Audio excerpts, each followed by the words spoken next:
नमस्कार मित्रों, मैं डॉक्टर वंदना आप सबों का हार्दिक स्वागत अभिनंदन करती हूँ।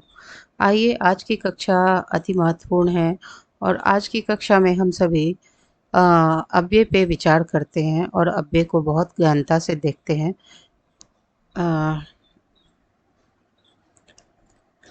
अव्यय सर्वप्रथम हम क्या है? सर्वप्रथम हम अव्यय के शब्द को देखेंगे कि यह कैसे बना है, क्योंकि हमारे परीक्षा में आ सकता है कि यह इस शब्द का निर्माण कैसे हुआ है। तो आइए देखें क्या है। अव्यय बनाते हैं, चलिए। तो नौ व्ययम, नौ जोड़ व्यय, ठीक है। पहले यहाँ करते हैं। तो व्यय का संधि विच्छेद कैसे होगा? सर्वप्रथम एक प्रश्न पूछा जा सकता है कि संधि विच्छेद का क्या अर्थ होता है। तो किसी भी शब्द के मूल रूप को जानने के लिए हम संधि विच्छेद करते हैं। संधि विच्छेद का क्या अर्थ होता है या क्या प्रयोजन होता है? तो किसी भी शब्द के मूल रूप को, जो उसका प्राकृत रूप है, उसको समझने के लिए, जानने के लिए हम लोग क्या करते हैं? संधि विच्छेद करते हैं। तो अव्यय के मूल रूप को हम लोग जानने के लिए यहाँ पे क्या कर रहे हैं? इसका संधि विच्छेद कर रहे हैं। नौ व्यय ये कर दिया हमने।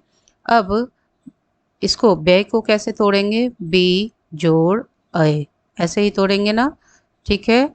तो बी में ई है, बी में ई है, आप देख रहे हैं।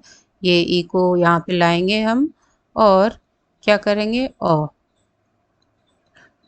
तो ई किस में यहाँ पे यण संधि होगी, जैसा कि आप यण संधि का सूत्र जानते हैं। ई के जगह पे क्या हो जाएगा हमारा? य हलंत हो जाएगा और ये अ हो जाएगा।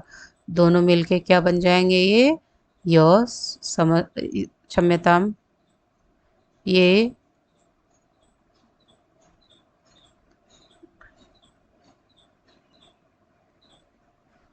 पूरा य बन जाएगा, ठीक है। यहाँ पे लिख देती हूँ इक्वल टू य बन गया ये। अब यहाँ से ये ब उतर के आएगा बहुलंत, ठीक है। बहुलंत ये य और ये एक ये य है, ठीक है। तो इसको कैसे लिखेंगे? बहुलंत को आधा ब य य, व्यय हो गया। अब ये 9 है, 9 अ में कैसे परिवर्तित हुआ, इस चीज़ को देखना है हमें। तो एक नियम है, वह नियम बहुत ही महत्वपूर्ण है, आप उसे देखे रहिए, समझे रहिए। पूछ सकता है कि 9 का किस सूत्र के तहत, किस नियम के तहत अ में परिवर्तन होके अव्ययम बना है, ठीक है। तो देखिए क्या है सूत्र। निषेधार्थक लिख लेंगे, आप सभी नोट करेंगे। निषेधार्थक 9 के बाद निषेधार्थक, निषेध वाला है ना, ये 9 निषेध वाला है, यह निषेधार्थक ही है। तो निषेधार्थक 9 के बाद निषेधार्थ निषेधार्थक 9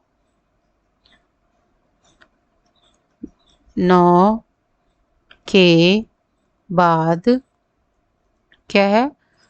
यदि कोई व्यंजन, यदि कोई व्यंजन, ठीक है, व्यंजन से शुरू होने वाला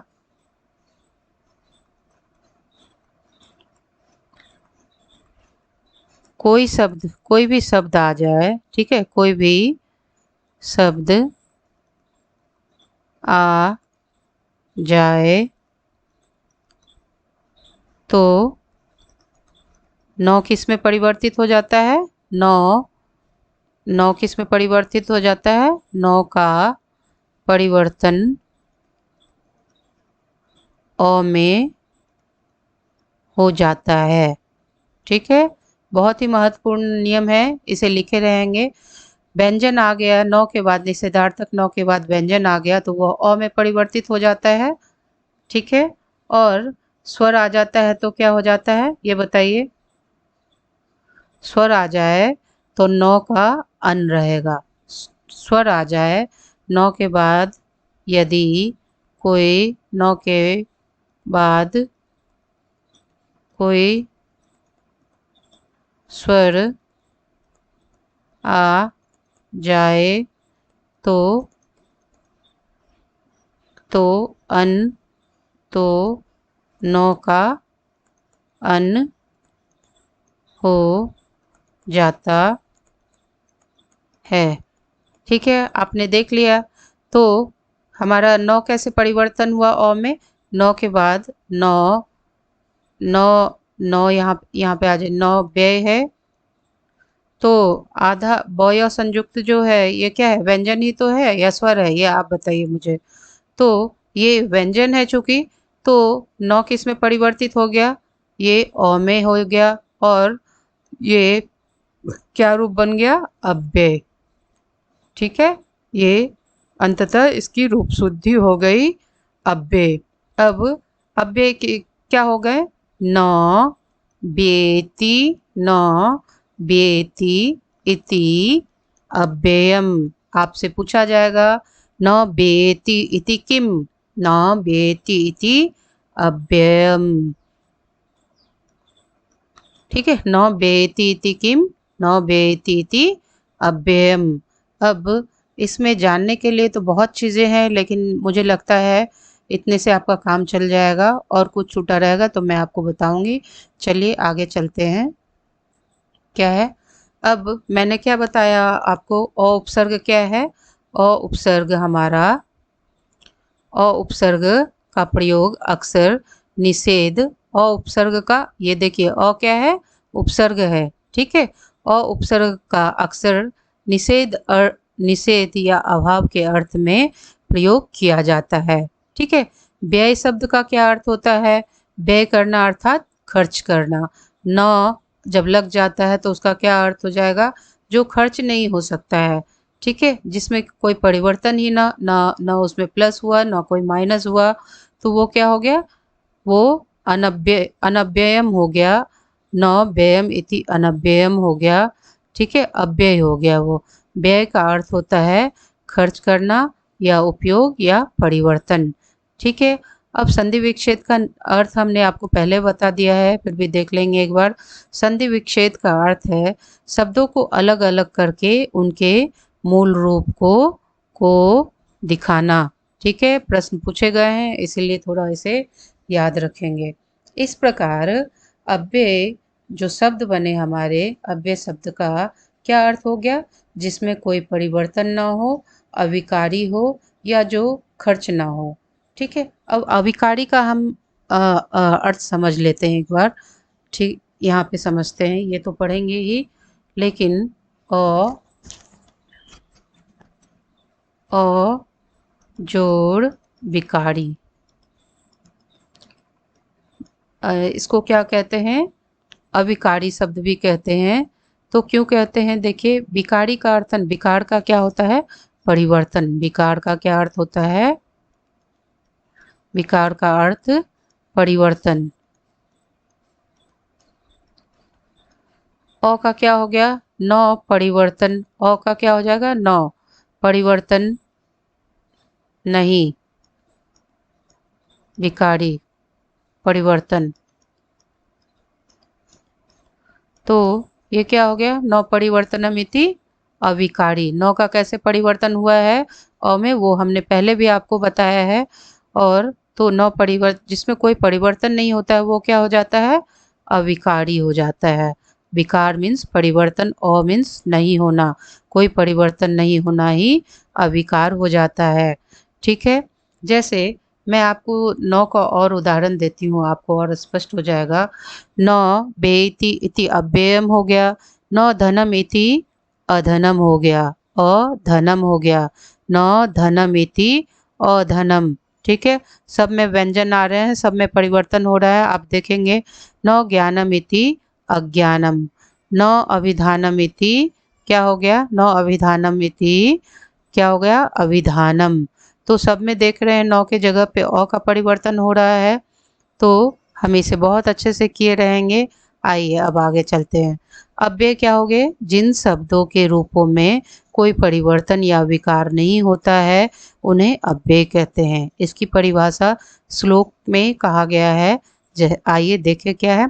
सदृशम त्रिषु लिंगेषु सर्वासु च विभक्तिषु वचनेषु च सर्वेषु यन्न वेति तदव्ययम्। सदृशम, सदृशम अर्थात समान, त्रिषु अर्थात तीनों, लिंगों में कितने लिंग होते हैं संस्कृत में? स्त्रीलिंग, पुल्लिंग और नपुंसक लिंग। ठीक है। सदृशम अर्थात समान, जो तीनों लिंगों में समान होता है। स्त्रीलिंग में भी समान होगा, पुल्लिंग में भी समान होगा और नपुंसक लिंग में भी समान होगा। सर्वासु च विभक्तिषु, जितनी भी विभक्तियां होती है संस्कृत में, उन सभी विभक्तियों में इसका कोई परिवर्तन नहीं होगा इसके रूपों में। जैसे अत्र है तो हम वो, जैसे हम पुल्लिंग के लिए प्रयोग करेंगे तो सह आगच्छति, सह अत्र आगच्छति, सा अत्र आगच्छति। ठीक है, आपने देखा होगा स्त्रीलिंग और पुल्लिंग दोनों में अत्र अत्र ही रहता है, क्योंकि अत्र एक अव्यय है और कहीं भी इसका रूप परिवर्तन नहीं होगा। तो किन किन कंडीशन में नहीं होगा ये देख लीजिए आप। सदृशम त्रिषु लिंगेषु, तीनों लिंगों में अर्थात स्त्रीलिंग में, पुल्लिंग में, नपुंसक लिंग में क्या होते हैं? इनके रूप समान होते हैं, कोई परिवर्तन नहीं होता है। आपसे पूछ सकता है प्रश्न में कि अच्छा पूरा पढ़ ले पहले। सर्वासु च विभक्तिषु, सभी विभक्तियों में, सभी विभक्तियों में जितनी भी विभक्तियां हैं, कोई भी विभक्ति आप लगा लीजिए, कहीं भी इसका परिवर्तन नहीं होगा। अत्र सदैव अत्र ही रहेगा, तत्र सदैव तत्र ही रहेगा। वचन, कितने वचन है ये बताइए आप सभी? तो एक वचन, द्विवचन, बहुवचन। ठीक है, तीन वचन है, तीन लिंग है, तीन वचन है, तीन पुरुष हैं। तो अब वचनेषु क्या हो गए? एक वचन, द्विवचन, बहुवचन। कहीं भी हम लगा ले तो अव्यय का रूप परिवर्तित नहीं होगा। यन्ना, जो यन्ना व्ययेति तदव्ययम्, अर्थात जो व्ययेति खर्च नहीं होता है, जिसका किसी तरह का परिवर्तन नहीं होता है, वह क्या होता है? वह अव्यय होता है। जो सर्वेषु स्थलेषु यह अपरिवर्तनीय भवति तदेव तदेव किम भवति? अव्ययम भवति। अर्थात जो शब्द तीनों लिंगों में, सभी विभक्तियों में और सभी वचनों में समान रहते हैं, जो घटते या बढ़ते नहीं हैं, वह अव्यय पद कहलाते हैं। ठीक है, अब हमने अव्यय को आपको बता दिया बहुत अच्छे से। और अव्यय में एक और चीज़ बहुत महत्वपूर्ण है जहाँ पे बच्चे कंफ्यूज होते हैं, उसे देखिए। अव्यय जो हो, अब इसके प्रकार को देखते हैं हम। एक्चुअली अभी मैंने ये नया लिया है तो मैं बहुत इसमें प्रखर नहीं हुई हूँ, तो इसीलिए दिक्कतें आ रही है। कोई नहीं, आप इसे इग्नोर करेंगे और चलेंगे। अव्यय के प्रकार, ठीक है।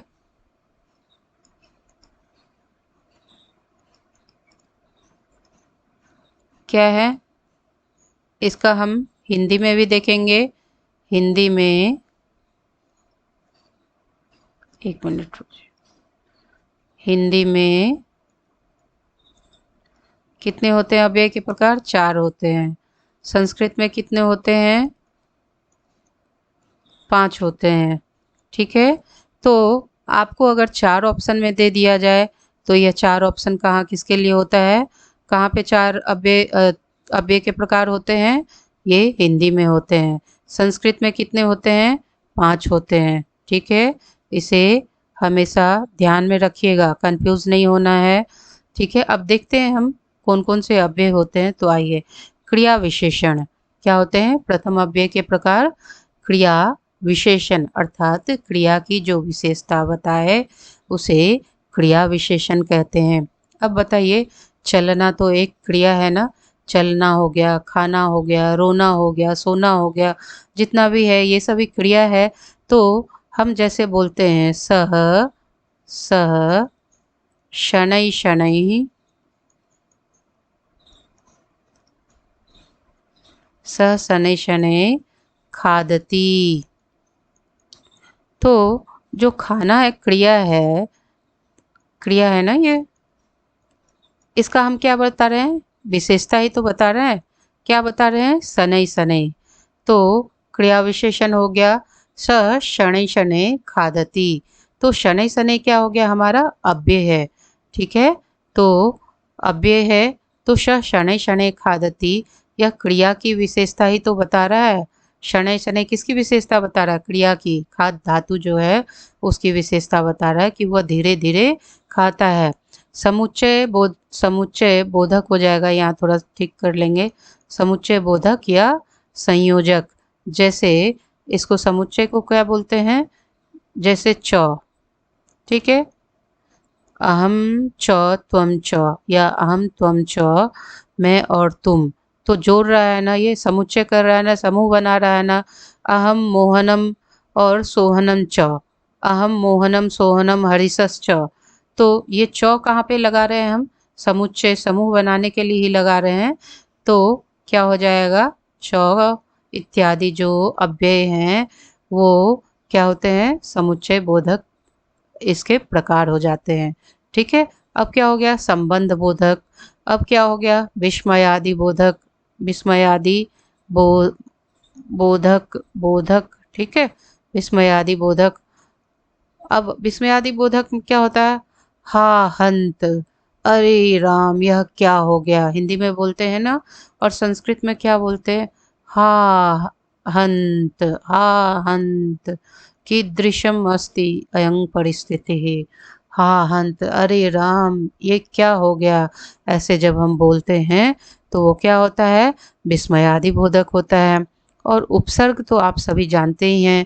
जैसे हमने उत्कृष्ट में, उत्कृष्ट है हमारा एक शब्द, उत्कृष्ट,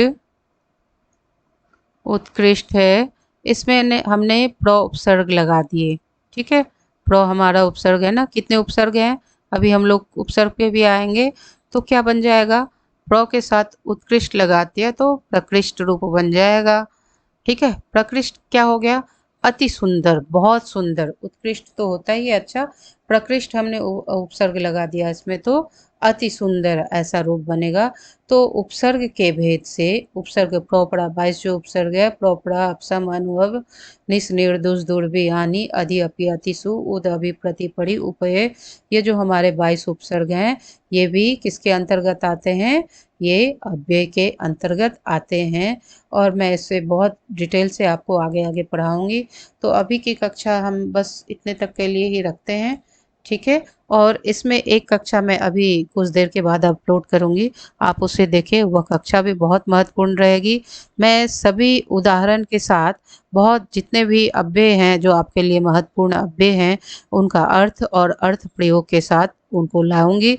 तो तब तक आप कक्षा पे बने रहें, और अभी की कक्षा को ज़्यादा से ज़्यादा लाइक करें, शेयर करें, सब्सक्राइब करें। और अगर कुछ समझने में दिक्कत हो तो मुझे कमेंट बॉक्स में मैसेज करें। तब तक के लिए नमस्कार।